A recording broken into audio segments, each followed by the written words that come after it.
اللهم إنا نسألك صباحا طيبا يحمل الرزق والفرج، وأن تفتح لنا ولجميع المسلمين أبواب رحمتك ورزقك، ونسألك يا رب شفاؤك لمن مسه الضر، ورحمتك لمن ضمه القبر، وجودك وكرمك لمن رفع يديه يطلب العفو منك من كل إثم.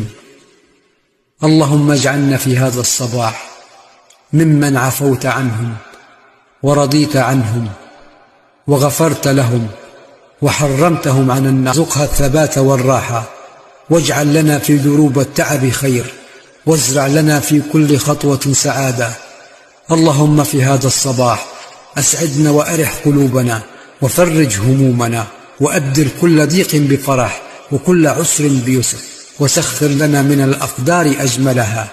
وصلى اللهم على سيدنا